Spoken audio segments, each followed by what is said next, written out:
Hello বিয়স, আমি doctor Abdul মালেক। মৌ মিমি হোমি হল ইউটিউবের চ্যানেল পক্ষ থেকে সবাইকে জানাই সালাম। আসসালামু আলাইকুম ওয়া রাহমাতুল্লাহ ওয়া বারাকাতুহু।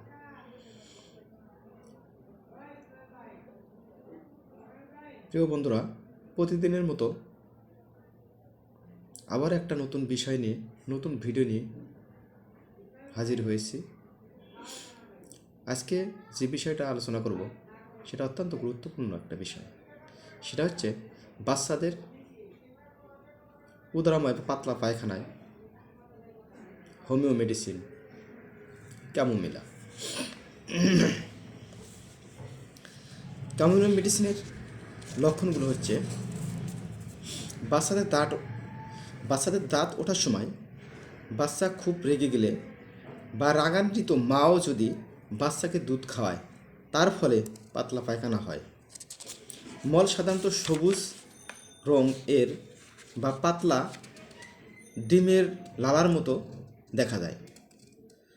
মল পচা ডিমের মতো দুর্গন্ধযুক্ত হয়। বাচ্চা খুব রাগী হয়, সবসময় কাঁদতে থাকে। কোলে নিয়ে যদি একটু ঘোরা যায় তাহলে বাচ্চা শান্ত থাকে। পেটের ব্যথা করে এবং পায়খানা বেগ হয়। পেট ব্যথার জন্য বাচ্চা সবসময় কাঁদতে থাকে।